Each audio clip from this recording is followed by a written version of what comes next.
Welcome to our Behind the Mic with MAB podcast.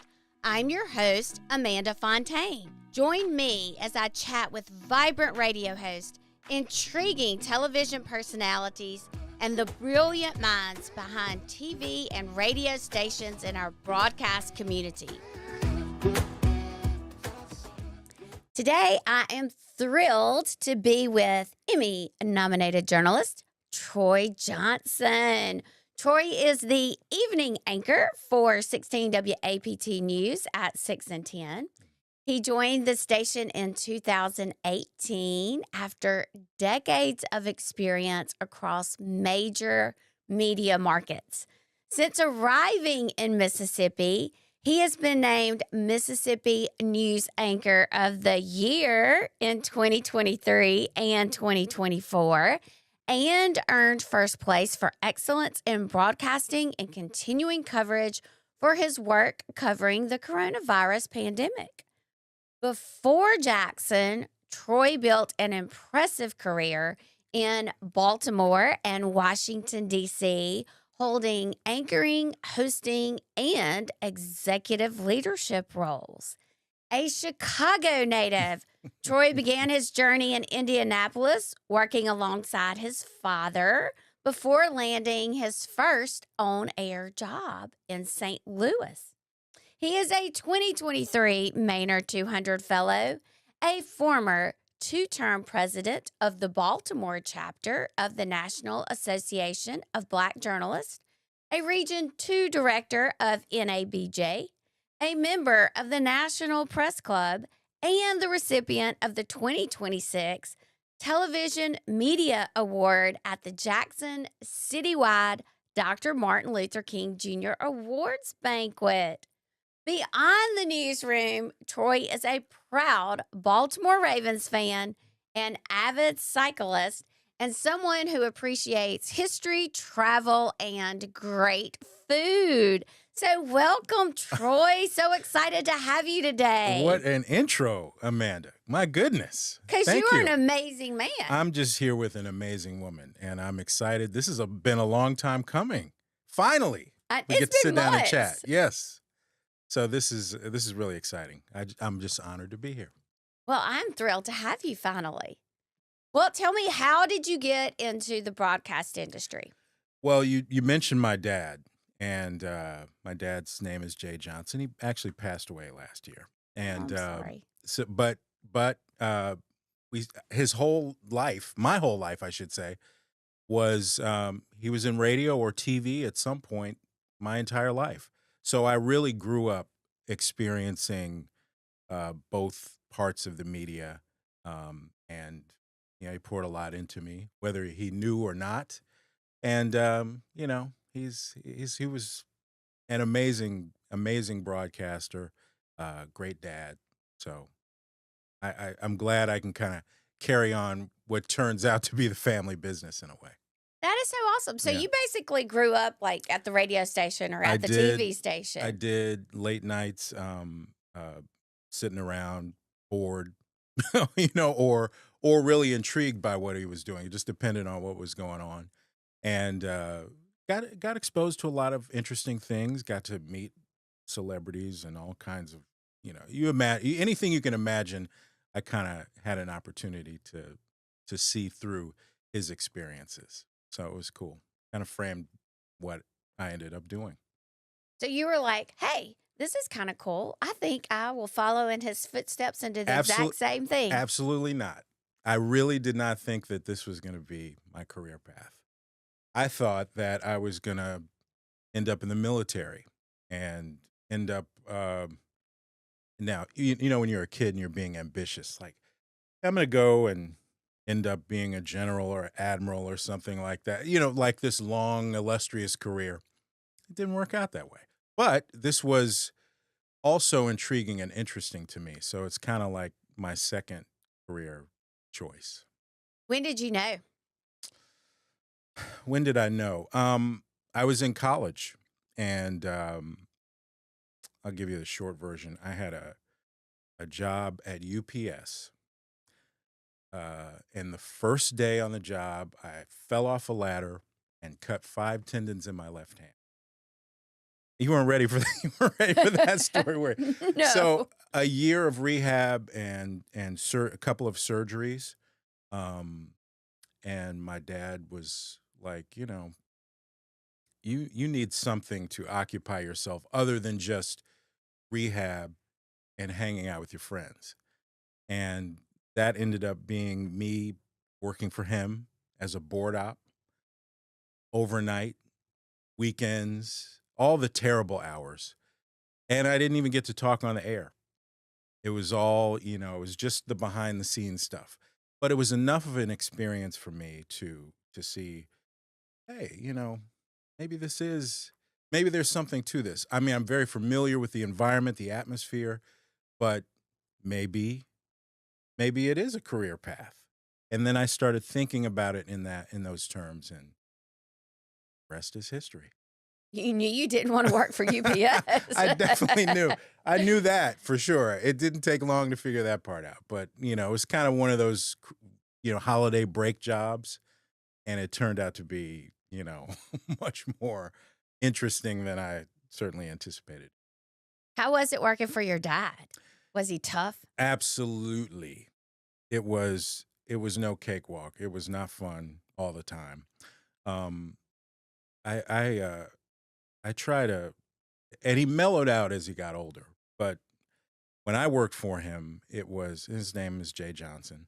When I worked for him, I remember distinctly one particular time not doing something that he wanted. He was on the air doing an afternoon show, and he called me into the studio and blew my hair back when I had hair. He cussed me out so bad that I was like, whoa. And then he was like, hold on. And then he hit the mic and did a whole break and was happy and, and then turned the mic off and went right back at it. So I mean, he was an intense person. He wanted things to be right. Discipline was very important. So and he wasn't crazy, but it was definitely a moment that just is etched in my mind. You could get a stern talking to from him, and then he would say, "You want to go to lunch?" No, I don't. You just cussed me out. I don't want to go to lunch. But no, but he just what happened in the time throughout my career was he saw my growth and development and ended up being the biggest cheerleader that I could ever have. Oh, I know he was so, so proud of you. Yes. Did you work at the station all through college? All pretty much. About it was kind of parallel. So I was there for about, I want to say 4.5 years before I went on to St. Louis. How was St. Louis? It was great. When you, I was still relatively young, about 22, and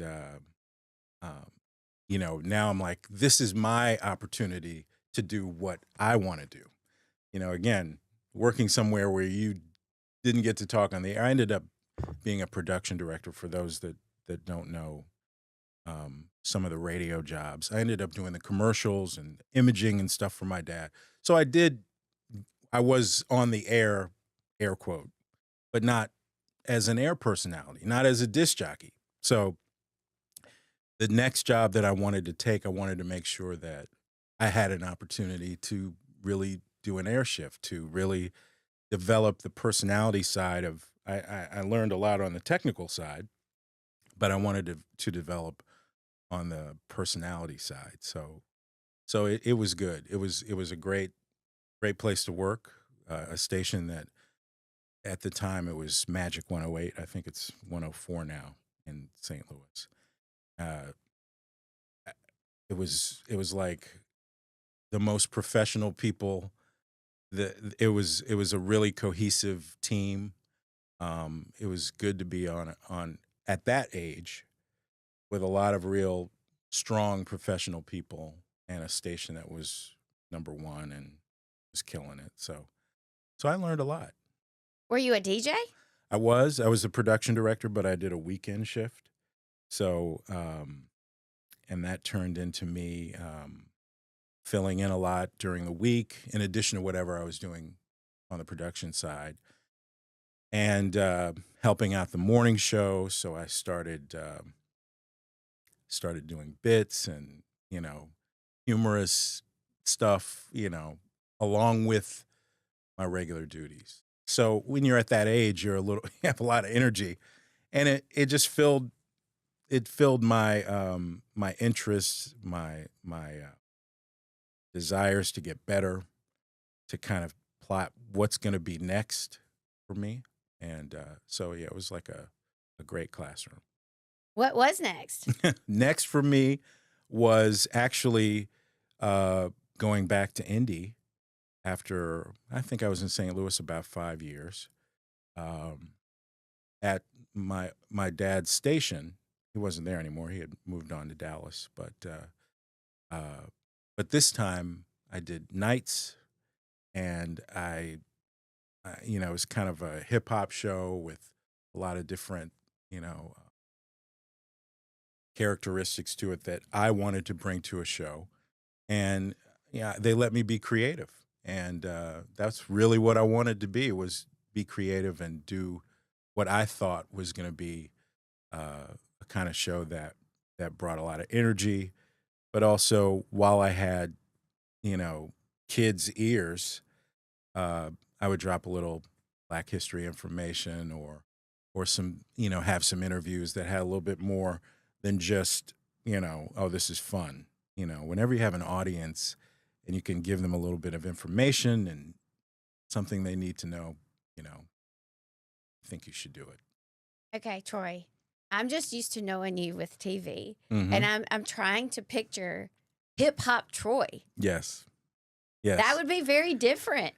I think a lot of people think, because, a news anchor is considered very, here I am delivering the news. But I mean, that's just one element of my entire personality. Just because I live and do the news every day doesn't mean that I'm not listening to Kendrick Lamar or, or whatever is hot at that particular time. So it is interesting to go from doing music radio to along my career. I've been a talk show host. Obviously, I've done news on the radio. So I've done a variety of different things, not just the news. So after the hip hop DJ, Mm-hmm. you went to do what? From there, I went to Baltimore, which you mentioned in this grand introduction that you gave me, to work on a morning show, which was kind of, from a radio standpoint, was my ultimate goal. I wanted to, as I know you've talked to a lot of people here who are in radio now, and everyone, the morning show is the marquee job at most radio stations. All the other jobs are cool, but you want to be on the morning show with the most listeners and that drive time that really makes a difference, and generates a lot of business and all the things. So getting an opportunity to be at Radio 1 in Baltimore, work with a good friend of mine who we worked together in St. Louis. So I was a co-host on the show that was called the Big Phat Morning Show. And my buddy Mark Clark and Marva Williams, we were the three that launched that show in 1999. And it was number one. I mean, we did a lot of different things, everything from, oh my God, broadcasting it to Olympics. We were in Salt Lake for the Winter Olympics. We were in Athens for the Summer Games. We were in Mexico, Jamaica, South Africa a couple of times. So we did all kinds of things, in addition to being a really integral part of the community, and stealing a phrase from from a rapper, uh, KRS-One. You may or may not know about, legendary rapper. He always talked about edutainment, and we kind of took that word and tried to, again, the same thing that I was doing when I was working in Indianapolis. When you have an audience, it's easy to do some parody songs, tell some jokes, or be funny. But what else are you going to do? What else can you do while you have this captive audience? So we really leaned into that, did a lot of community engagement, talked to schools. I mean, you name it. Did coat drives and let people know about scholarship opportunities. Even adult listeners, when you have adults listening to what their kids are listening to, we talked about, how to get mortgages and, get approved for home loans and then talk to politicians and took their questions to them about, what kind of community they were living in. So we tried to cover all the bases and still make it entertaining. And it worked. What a fun way to start the morning. Like, Yeah. who were some of your favorite guests that you had on? Favorite guests. Man, you put me on the spot with Sorry. this one. I'll have to think about that. I can tell you probably the worst interview. Okay, we'll go with that. It was Venus and Serena Williams. Really? Yes. So I can't even remember what year this was, but and you may know about things like this. For a lot of interviews, unless they were coming into a studio, you might be able to book an interview, and they may have something that they're trying to push on the side. Maybe there's a sponsorship or something like that. So that's how we got the interview with Venus and Serena. And it was right after one of them, or maybe they may have won the doubles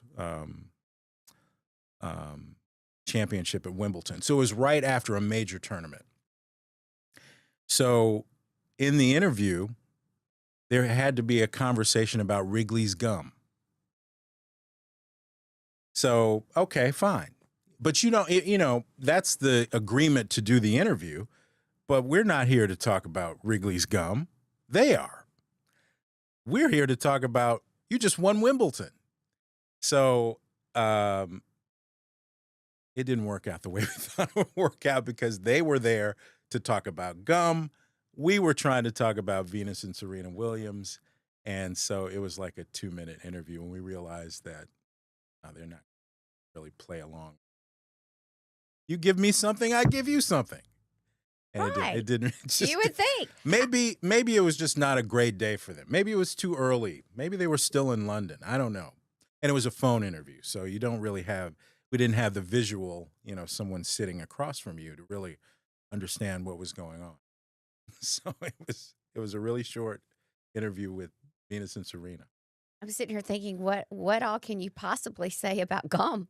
Right. I mean, that you slide it in, you say, whatever. I can't remember the context. I just remember it was Wrigley's gum, and I remember that they were not in the greatest mood, and they were not willing to talk about anything other than gum that particular morning. So Not good. And you're like fired up. You're like, this is we so were ready. cool. We We thought get it to was talk gonna to be great. them. And then it was awful. It was like, bye-bye. We can do something else on our show other than talk to you guys about it. Yeah, that is pretty bad. Yeah. Yeah. But that's one out of, hundreds of interviews. I can't remember the greatest interview. What did you do after that? After morning show? After that, I worked for CBS Radio in Baltimore, and I got the opportunity to do a talk show, something I had never done before. And so it was, what year was this? It's probably like 2008, a couple of years in that. in that time frame. So it was kind of a blend. It was kind of a blend between me thinking something that was newsy, something that would, pique people's interest, um, take some calls and, get their opinions on things. But it also kind of leaned into kind of news and politics too, because at that time there was a presidential election going on. So I had some newsmakers and folks that were uh, kind of like political pundits and stuff like that. So it was a hodgepodge of things, but it was really interesting. It was fun. It was wrapping my mind around what am I going to say when I don't have people calling? What kind of information am I going to provide to the audience? So it was another learning opportunity. Yeah, completely Yeah, different from yeah, the morning show. absolutely. No music to depend on. Um, it's kind of stripped down to you, you know, sharing what you think people should know about, and then trying to get their feedback. Which one did you like better? I'm going to just say blanketly that I love radio because it was such a integral part of my career. I don't know if I loved one more than the other. It was just another way to be a communicator. You know, I enjoyed both. There was a lot more. No, I won't say that. There was a lot more research in doing a talk show. There were a lot more hours when I was doing a morning show in creating parody songs and coming up with humorous bits and stuff like that. And so, either way, I was up late at night or up early trying to conceptualize what I wanted for the show that day. And yeah, but it was a challenge, and I enjoyed it. I enjoyed it. This is so intriguing. I didn't know all of this Yeah, see, about that's you. right, exactly. I love it. Okay, so then you went from talk show to Mhm. where? From there, I did two things. I was working at Howard University. They have a commercial radio station, WHUR, of course, in Washington D.C. And and I was working for CBS Radio DC um, at a news station, WNEW. It's not around anymore. So I kind of look. You got to get as many jobs as you can. Sometimes it's one of those kind of things. So I was for a time. Baltimore and DC are about 50 miles, 50-ish miles apart. So I was living in Baltimore and commuting to DC on a daily basis to work at two different radio stations. Uh, so there were a lot of miles put on the car, and And the traffic there and is awful. the traffic will teach you a lot about yourself. Can you survive this? Can you survive it without exploding in rage, or can you stay calm on these roads? Your reflexes need to be in check. It's a whole experience. But it was fun doing both of those things. Uh, at at WHUR, I was still. It was interesting because I was for a time still as an air personality, but also in the news department there. So I was, kind of still being able to do both, and also did was a contributor at NBC4 in Washington D.C. We had a segment that we did together, which was kind of my real foray into doing some TV on a weekly basis. So, assuming that you had a lot of political discussions during that time period. Um, Not always political. Um, you know, I was working in a conventional newsroom, you know, as a news anchor and enterprising stories and stuff like that. The segment that I did on NBC4 was called Talk Around Town, and it was getting community reaction to what was happening in the, um, people giving their opinion on what was going on, whatever the case may be. So I would kind of in the segment, talk about what people had been telling me about whatever said story was, and then maybe I'd have a soundbite or two, people maybe in favor of whatever it was, if that were the case, or opposed to it, or didn't like it, loved it, whatever the case may be. What about the transition, radio to TV? Was that difficult in any way? It was a long time coming. Just because in my mind I was like, this is something this seems like the natural progression to the career that I've had. And it was really almost like an epiphany. It was 2006, and I was at work, still in Baltimore, and we were doing the morning show, wrapping it up. It's like 9 o'clock in the morning. I get off at 10 and, have the rest of the day to myself. But I was sitting there and I was like, what happens after this? This job, we're number one, we're doing well. And what's next? Do we, 20 years from now, ride off into the sunset? Do we get fired? It just popped in my head. What would I like to do after this particular job?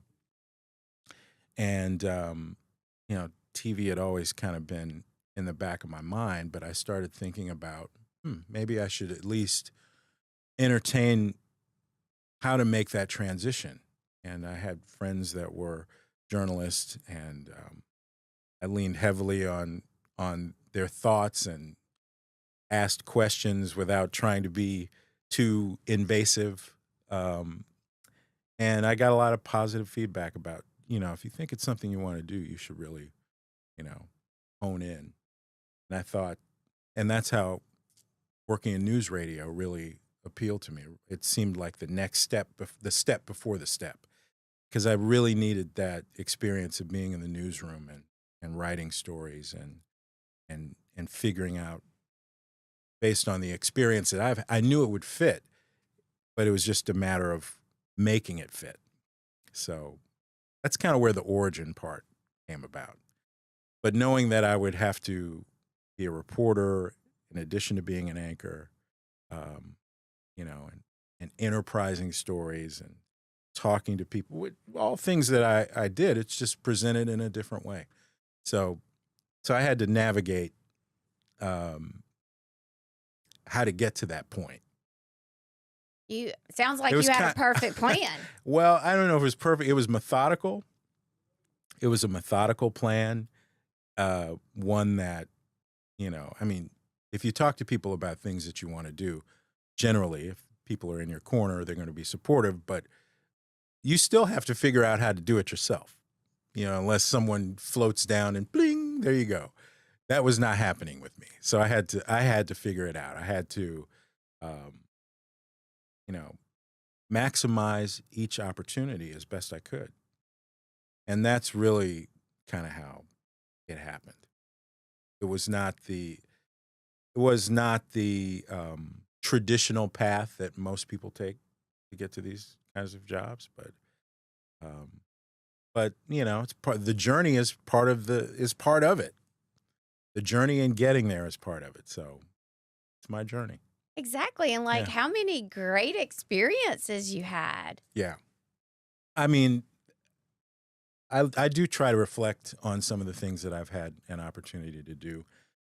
Some of them seem so far removed from where I am now, but great nonetheless. It's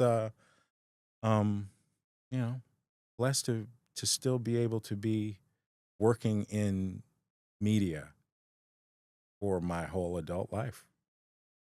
We're blessed to have you here in Mississippi. It's good to be here. Going on 7+ years now. Yeah. How did you end up leaving D.C.?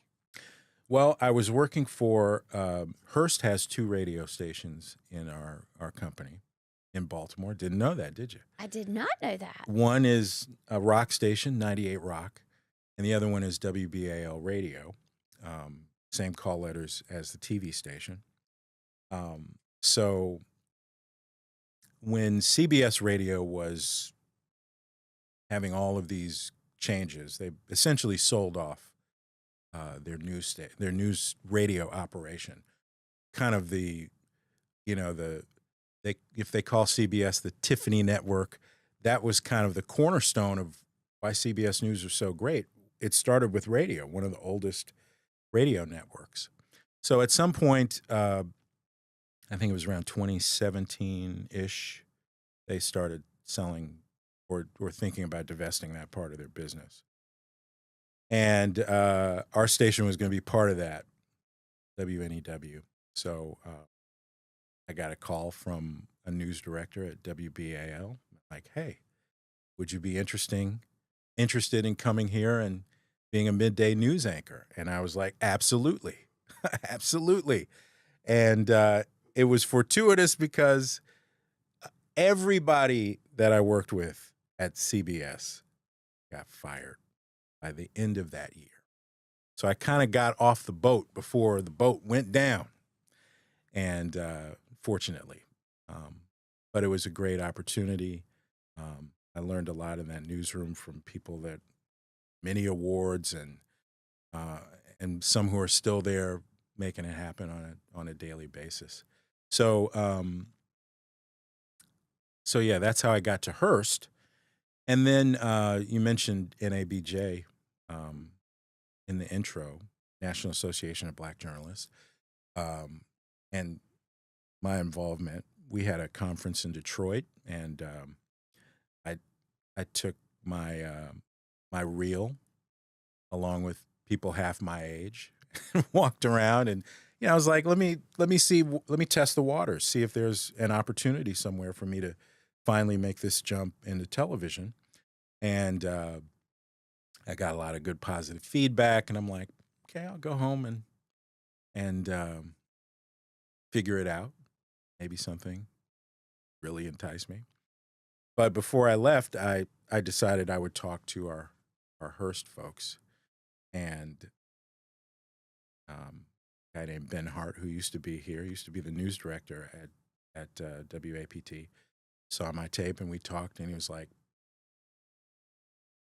"You have an opening in Jackson, and if you're interested," and I said, "Absolutely. What do we need to do?" So I auditioned for the job, and a month and a half later, I ended up. And you started as what here?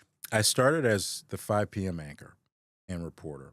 So I did the 5 o'clock show with Megan West. And in the evenings, I was, turning a story every night, fire, whatever was going on, the legislature. Every night I was doing a story or filling in the later shows. How was it coming from D.C. to Mississippi? What were you thinking? Well, I knew people always ask me that because they think, is this a true culture shift, like a huge? For me, it wasn't, because I have family here. My mom was born in Mississippi. So it wasn't an unfamiliar place. More from people that are from that part of the country, the Mid-Atlantic. There were definitely people who were like, so Mississippi? Like they have flown over it, have never been. There are lots of people that have never been here, have no earthly idea of what happens here, or are like, well, knowing the history, the history that we've had in this state. Some people just don't have the desire to come. So, I mean, it was the gamut of people not like trying to understand, why this place. For me, it was a no-brainer because I had been here. I saw an opportunity, and I saw an opportunity in a place that I was familiar with. So, what part of Mississippi was your mom from? She was born in Edwards. Hey. And but essentially grew up in Chicago, when she was very young. But yeah. So I still have some cousins around here. And you love it here in Mississippi. I do. It's I don't know that I thought I would be here for 7 years at this point. I thought I might be here for a few, but it's grown on me much. I mean, I loved it when I got here. It's grown on me even more, and I think you know, in Jackson specifically, you see a lot of growth right now. Some like you can feel an energy, and I'm glad I'm here for that. Definitely glad here to experience and tell these stories of maybe a renaissance, hopefully, in this metro area in the city. Um, Certainly would be great. That's the way it turns out. Yes, that would be amazing Mm-hmm. and awesome. Mm-hmm. Yes. Well, tell us, what does your average day look like? Okay, so here's the part that. What time do you get up? 4:30. Every day? Yeah. Really? Yeah. I'm asleep. I go to bed at 2:30 every morning. When I get off work, I start at the end.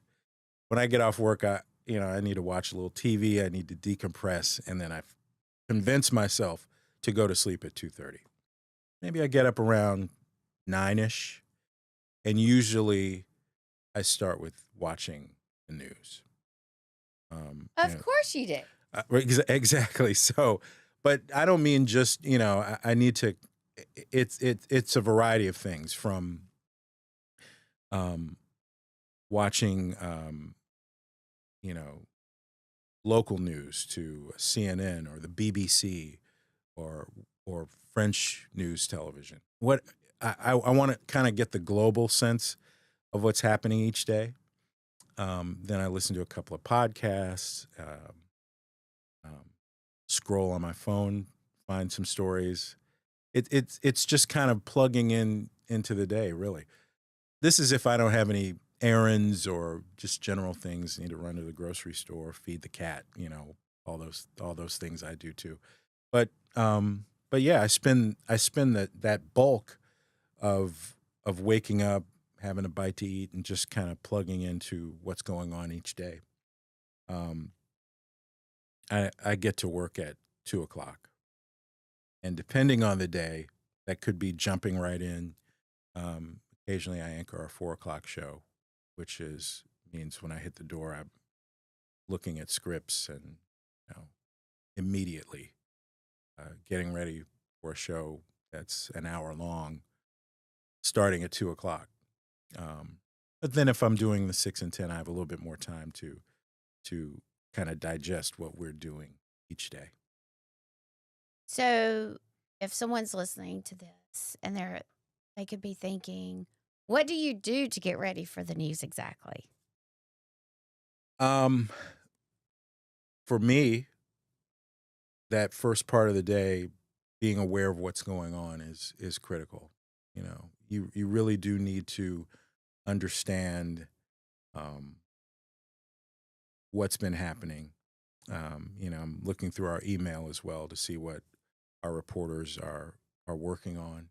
So just so you have a working knowledge of every day is kind of very rote, and these things are going to happen at these specific times, but it's a blank page every day. So you have the familiarity of doing the same motions every day, but the information that you're saying every day is different. So it's familiar and not familiar. So once you actually are sitting down and looking at the stories that we're working on, it's really the producers have stacked the show, and we know what we're going to cover. Then it's just about, how am I going to tell this story? That's the simplest way to explain what I do. If you and I looked at a story, the way we would tell it might be different. You might use different phrasing. You might think that this information should lead the way the individual story is read. So that's kind of, telling it in your own voice, telling it your own way. And sometimes, again, if you have additional context, you add that as well. Or if a story may have been put in our rundown at 1:00, random number, But when I get to it, I know that the story has advanced. Maybe that's something a producer who's doing a million other things hasn't realized. So, you're kind of, it's kind of, I always try to think of a nerdy way to explain this. An open source document, if you have something that multiple people are working on at the same time, and you know what element that you can bring to whatever that project is. Same thing with each story. So it's kind of just, I like to make sure I've checked over everything. No cold reading. I know people think that's the professional way to, I can just go in there and do. No. No, I want it to be right. I want it to be right. I want it to be digestible for the audience, not just saying words, but making sure that they can really understand the essence of what this story is and why it's important to even be talking about You seem to be super organized. it. When it comes to work, I am. I want it to be, I think, kind of learning from my dad, about being a professional, about getting things right. I'm definitely that way. When I'm not at work, I'm not organized like that. I can't, it doesn't transfer the same way, I think I'm just wired in a way that, fortunately, when it comes to work, I am that way. But in life, no. What do you like to do when you're not at work? Travel. Like if we could win the Mississippi lottery, you and I, traveling would be the first thing on the list. Can I go someplace that I've never been or experience things that I've never experienced? That could be travel, that could be food, that could be culturally. Anytime I get the opportunity to do that, even if it's a day trip somewhere, even if it's going to a part of the state that I've never been, or just, taking a drive to somewhere and just breathing the air there and seeing how people interact, that's good enough for me. You can go halfway around the world or down the street. What are some of your favorite places that you've been to? South Africa is amazing. I've been to Durban, I've been to Johannesburg, Cape Town, and I don't know that I've seen, and this you can appreciate this because Mississippi is an agricultural state. It's the Delta is fertile, things grow, everything is green.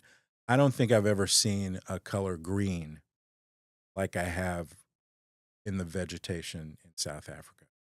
It was so vibrantly green.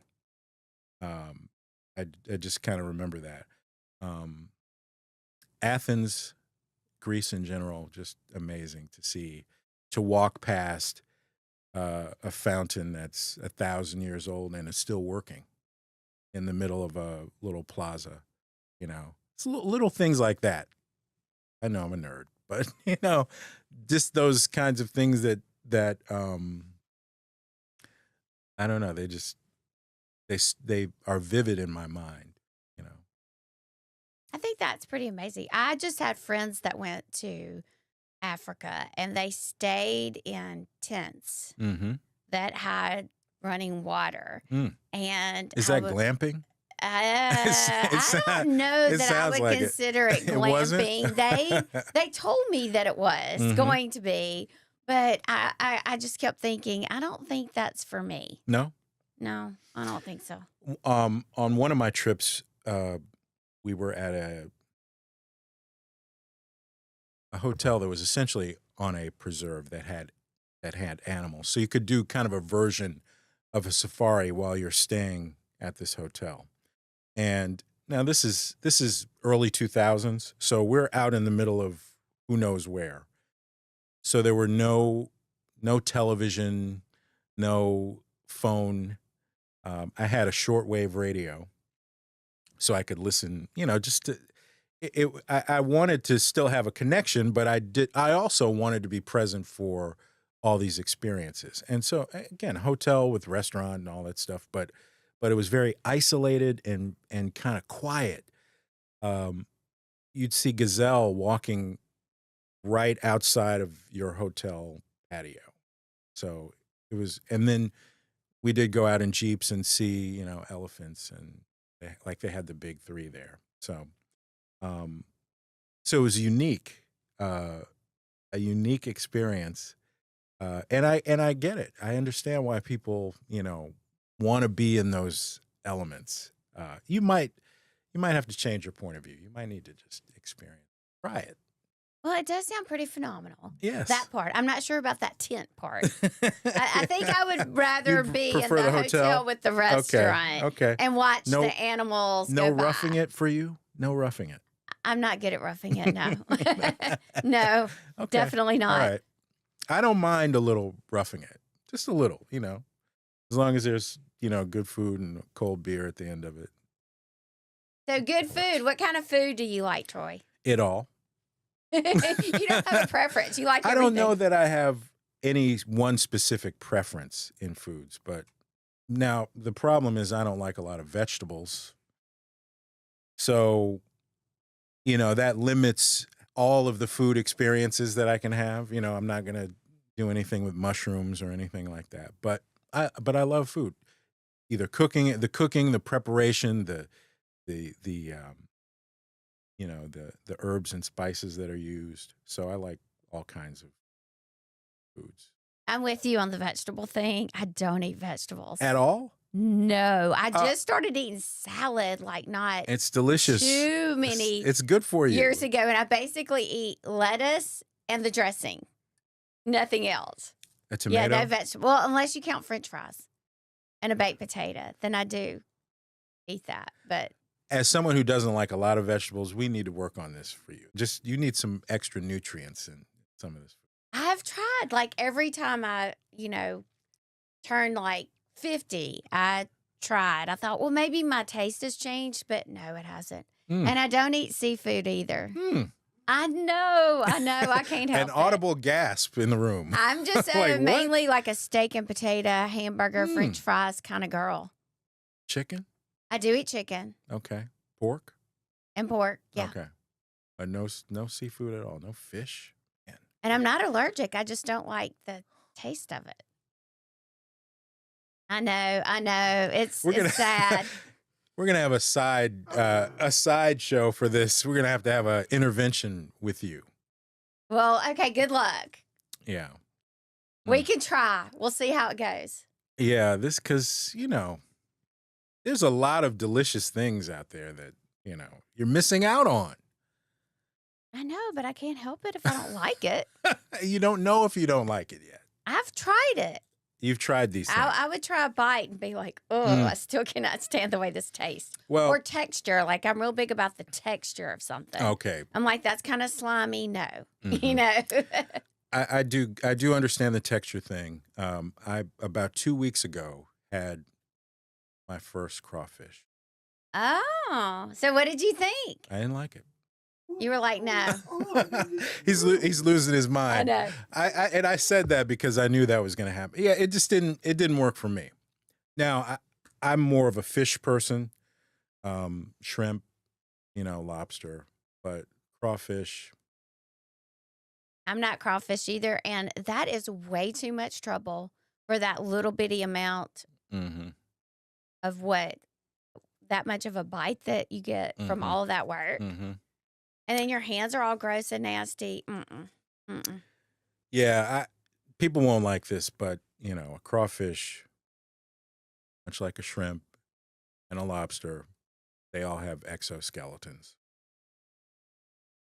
Like their cousins, the insect.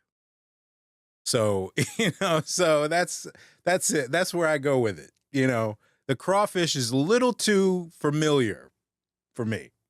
Okay, I've never thought of it quite that way, Troy. That's interesting. Yeah. It's true. So you eat fish. And they call it a mud bug, so there you go. Yeah, that's true. I really had never thought about that.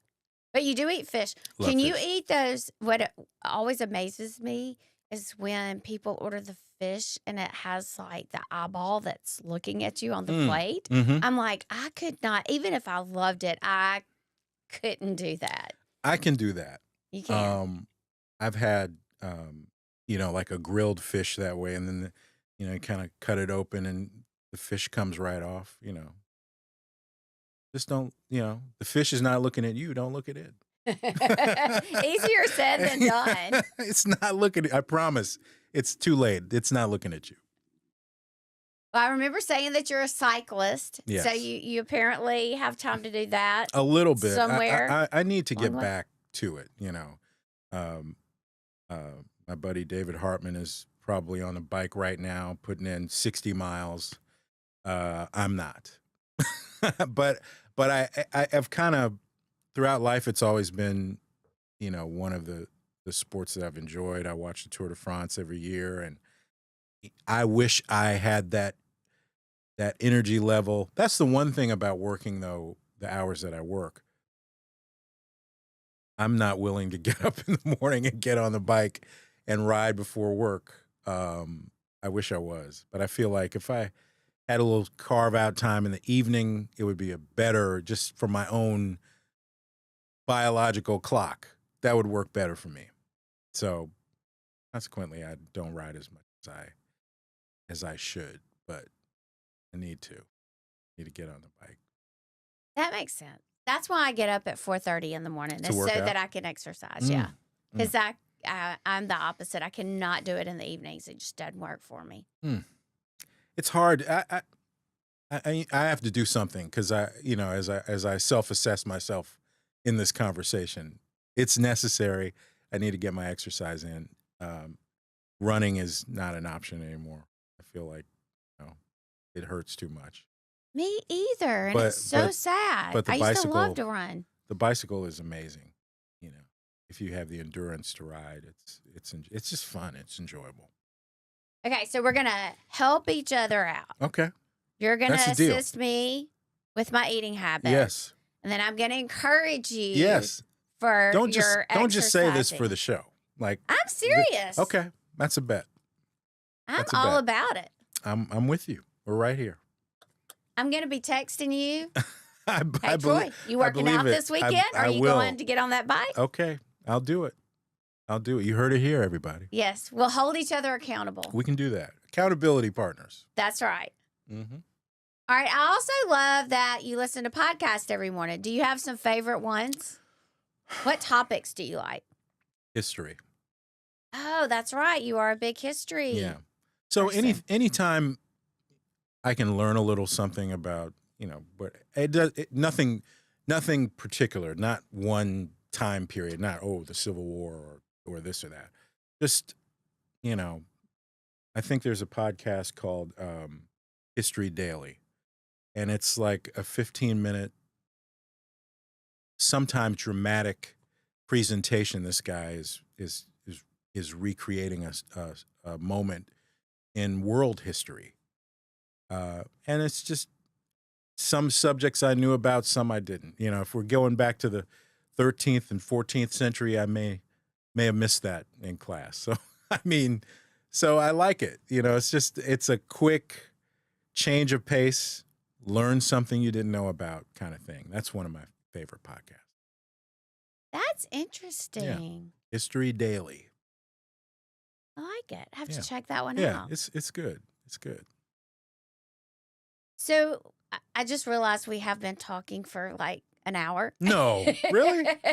Just about. Really? So I know it doesn't seem like it at all, does it? It's flying by. So let me think. Last question is, I love just learning about your whole background and your history and how you came up through the broadcast industry and just so many different facets. So cool. And also, we didn't really touch on this, but I love all of your leadership abilities and, the Black journalist. Like, how cool, and look where that got you. Yeah. Well, I know that for me, there were people along the way. I talked about my dad, but there were other people that poured into me, information or encouragement along the way. I never forgot that. And I know how critical it is, especially, even in our newsroom, young journalists that are just coming out of college. This is, in many cases, their first job. I don't mind sharing, what I've learned, or talking about accountability. I'm kind of a hard ass when it comes to that, holding people accountable for, we're all trying. This is a group project that we're doing every day.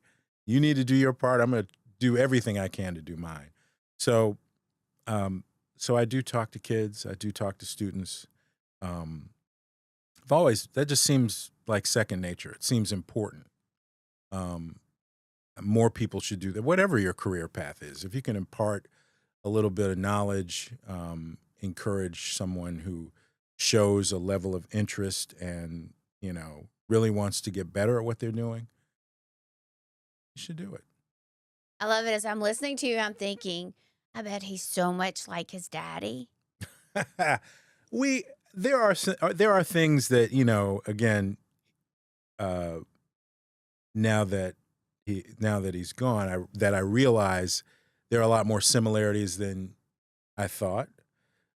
Very much an individual and had different careers. He had a exceptional career. I think I'm doing okay. I don't know. We'll have to wait for the full evaluation, but there are some similarities. There are some things that I definitely feel like we're hardwired and understood each other. It is kind of, I do cherish the fact that we did have parallel experiences, and that if I had questions or just we had a general understanding about what it means to do these jobs and holding yourself to a certain standard. He definitely gave me that. I'm glad, because not everybody feels the same way about what they get up and do each day at work. A question that I like to ask people, I've asked all kinds of people, is, do you love your job? Like, love, hate, whatever, meh. And I'm always happy when people are like, I do love what I do. Because I do. Whether I've been paid a lot or a little, never been paid a lot. I've always loved, there's always something that excites me about getting to do what I do every day. And that's real. That's a real statement. And you can tell that. You can tell that just the sparkle in your eyes. So that's my screensaver on my laptop is do what you love what you do. And I Wise always words. say that. I've always told the kids, like, it doesn't matter what you're doing as a career, but you want to love going to work every day. And I do. I love what I do. I love working with all y'all. Yeah. It's so much fun. The energy that you bring when you walk into a room is unlike other people. It really is.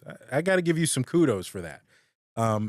It's kind of infectious, Not everybody, most people when they go to work are not, bringing the Amanda Fontaine energy. They're not really happy to be there. But you can tell it's genuine that you love what you do. It's because I get to work with all of you. Well, you had to start. It had to start with you. It had to start with your attitude and your persona. So, But yes, we're lucky to be able to interact with you. Well, I am very blessed. Mutual love fest here. Yes, that's right. That's right. Okay, and we have this accountability thing going on. Yes. And I do have to say, too, you mentioned the young students.